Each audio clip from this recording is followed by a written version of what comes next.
डुप्ड with a book, डुप्ड का मतलब होता है धोखा हुआ, विद ए बुक एक किताब के साथ, ठीक है, यानी कि एक किताब के साथ धोखा हुआ। Jenny was very fond, fund का मतलब होता है शौकीन या फिर शौक, ठीक है, यानी कि जेनी बहुत शौक थी ऑफ रीडिंग बुक, किताबें पढ़ने के, ठीक है, यानी कि जेनी को किताबें पढ़ने की बहुत शौक थी।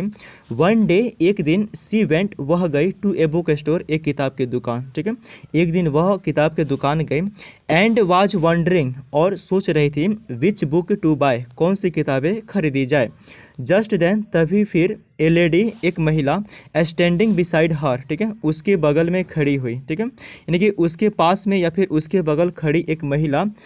टोल्ड डैट, बताया कि there was a fascinating novel, fascinating का मतलब होता है आकर्षक, नोवल का मतलब होता है उपन्यास, ठीक है, यानी कि तभी जो है उसके बगल में खड़ी महिला बताया कि एक आकर्षक नोवेल है, उपन्यास है, इन द नेक्स्ट शेफ, अगली शेफ में, ठीक है, अगली शेफ में एक आकर्षक उपन्यास है। जेनी गोट, जेनी हो गई, सो एक्साइटेड, इतना ज़्यादा उत्साहित, डैट के, ठीक है,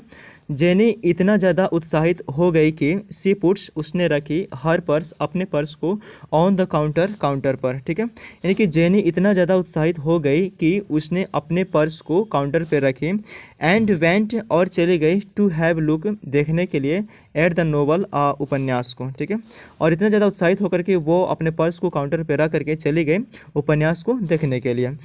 सी फाउंड द बुक, उसने पुस्तक को पाया, वेरी इंटरेस्टिंग, बहुत दिलचस्प, ठीक है, इंटरेस्टिंग का मतलब क्या था, दिलचस्प या फिर पसंदीदा,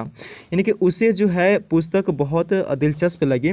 एंड डिसाइडेड, और निश्चय किया, फैसला किया, टू बाय इट, इसे खरीदने के लिए, ठीक है, और इसे खरीदने के लिए फैसला किया। व्हेन सी लुक्ड आउट, जब उसने देखी, फॉर हर पर्स, अपने पर्स को, ठीक है, जब उसने अपने पर्स को देखी, इट वाज मिसिंग, यह गायब था, इन इट्स प्लेस, इसके जगह पर, वाज ए नोट सेइंग, ठीक है, एक नोट लिखा हुआ था, ध्यान दीजिएगा, एक नोट जो है कह रहा था, तो एक नोट कैसे कह सकता है, जो चीज़ें उस पर लिखी गई होगी वही कह रही होगी, तो इसका मीनिंग ये होगा कि इसके जगह पर एक नोट जो है लिखा हुआ था, गुड बाय, अलविदा। रीड द नोवल, नोवल को, उपन्यास को पढ़ो, इट इज़ वेरी इंटरेस्टिंग, यह बहुत दिलचस्प है, ठीक है, देखिए उपन्यास को पढ़ो, यह बहुत इंटरेस्टिंग है, दिलचस्प है। द हेल्पफुल लेडी, मददगार महिला, हैड हेल्प्ड, मदद की थी, हर सेल्फ, खुद की,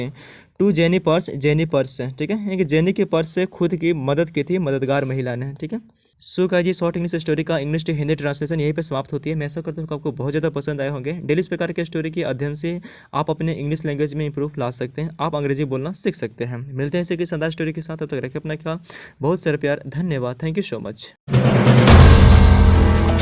If you like the video, do like, comment, share and subscribe.